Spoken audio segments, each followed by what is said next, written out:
Space Ace. Hello everyone, Dan from the FMV Archives. Today we have a little treat today. We are doing possibly the oldest game I think we may ever do on the FMV Archive. This game was initially released in October of 1983. Got a full release in 1984. What game am I talking about? I'm talking about Space Ace. This game is released by the Bluth Group, and that's important because they did Dragon's Lair. It looks a lot like Dragon's Lair. Why does it look a lot like that? Because Don Bluth was a Disney animator, okay? He left Disney to go kind of make his own production company. He did video games and he did movies. If you've ever seen Secret of Nim, An American Tale, where those mice make the journey on the ship over to America, that's a really good story about immigration. It would probably make sense today. And one of the more popular video releases of all time, All Dogs Go to Heaven. Those are all movies made by Don Bluth and his group. Why was Space Ace and Dragon's Lair so expensive to play in the arcades? That's where it was initially got released. Well, because they were using a Laserdisc. Laserdisc was a little bit different than DVD. It was bigger, it was heavier. They put a metal plate over it, so the actual thing that spun around the disc didn't last very long because these were really heavy discs. These games were kind of a nightmare to keep up running, but you wanted to keep up running because they made a ton of money for video game operators. This game has been damn near released everywhere. I wrote down a couple of them. Amiga, Apple IIGS, Atari ST, MS-DOS, Mac, Philips CDI in 1993. Super Nintendo did a really crappy port of this. iOS, Wii, PlayStation, Android, and Steam. So if you can play something, if you've ever had something that can play something, you can probably play Space Ace. So let's go into it and see if this game stands the test of time. Is it worth your 50 cents in the arcade in 2026? Coming at you first with the story of our 10-point system. The story is you are Dexter, aka Space Ace. You want to stop Commander Borf. He is attacking you, and he is going to attack the Earth with the Infanto Ray. What does the Infanto Ray do? If you're hit with it, it turns you into a baby, it turns you into a kid. Of course, Ace gets grazed by this, so he, every once in a while, will turn into adolescent Dexter. And no 1980s space or adventure game or anything would be complete if there wasn't a damsel in distress. So your girlfriend Kimberly is taken away by Commander Borf. The story is what it is. It's been done a million times before. It's been done a million times after.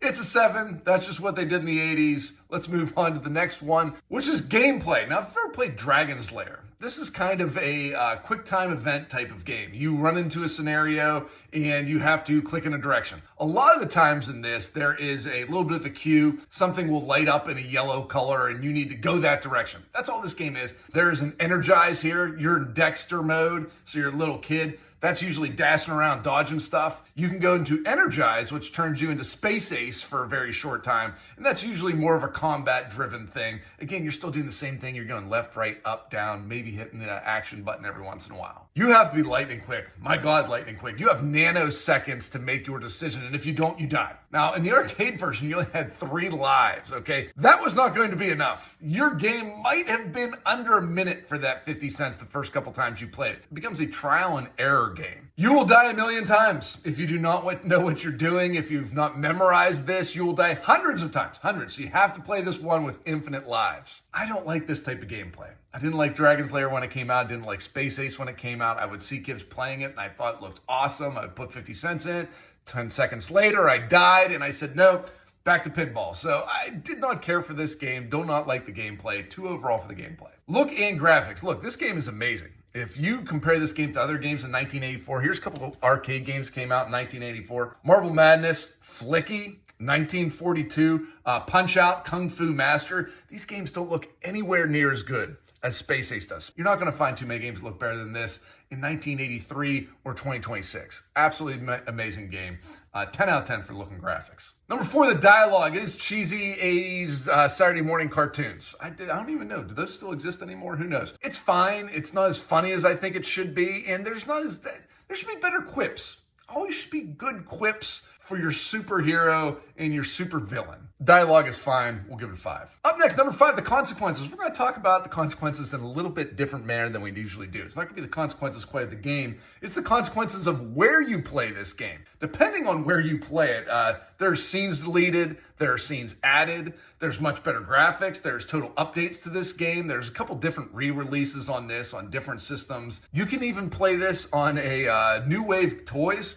Has a 1/6 replica of the arcade of this. I think we have a picture of it here. And you can play it with a little joystick right there. So there's a lot of different ways to enjoy this game. The difficulty, one of the few games where you can actually pick the difficulty of it. If you play this on easy, it is slightly okay to play. If you play this on ace level, my God, it is one of the hardest things you'll ever do. Cheats, if you don't use them, God bless you, because this game is damn near impossible. You die hundreds of times, 3 lives is nowhere near enough. Your consequences are more of, did you cheat? Where'd you play it? In the difficulty in which you play it. The actual in-game consequences, not too much, fairly linear rail game, but we'll give it a 5 overall for consequences because it really matters what you do in those 3 things. Number 6, the acting. If you just watch a trailer for this and you listen to the narrator for it. Space Ace, defender of justice, truth, and the planet Earth. The voice that does the narration in this is Michael Ray, radio guy for decades. He was very big in the 40s, 50s in radio. He has a great radio voice. The other voices in it, especially Dexter, Kimberly, Don Bluth said they ran out of money, which is,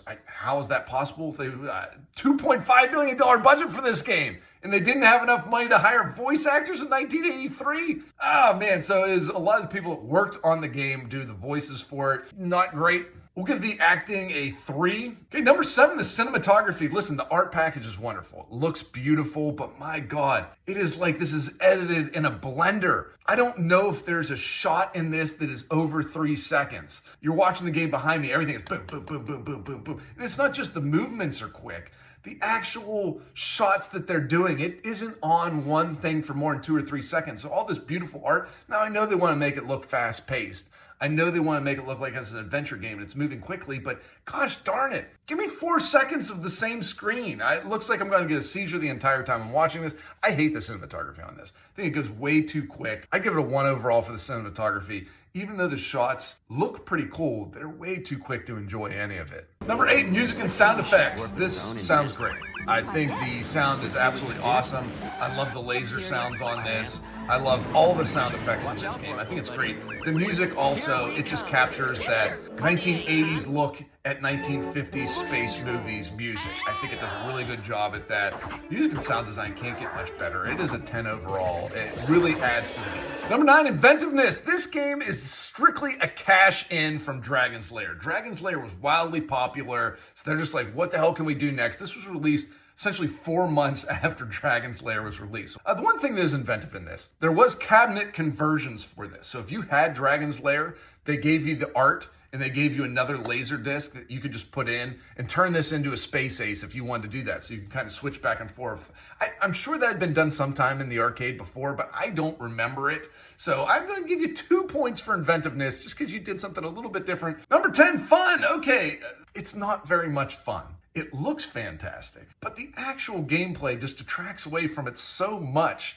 I don't know how you can enjoy this game. Playing it once or twice is kind of cool, but to actually go through the process to beat this, it is not cool at all. I'd give it a 1 overall for fun, just because it's better than Brain Dead 13, but not by much. So Space Ace, we have a final score of a 47, but what is the final verdict? Should you play Space Ace? Listen, this game is everywhere. You can play this game on anything. If you ever find it free or for $1 and you just want to go through that nostalgia, go for it. I mean, but anything more than the nostalgia part of it, I don't think it's fun at all. This is a love-hate game. You'll read some reviews of this game where people absolutely gush over it and think it is amazing. And it is amazing. It looks spectacular, but the actual gameplay is so bad, you will not want to do any of it. You will not want to do, you'll play it for a minute and a half and say, okay, I got past the first screen.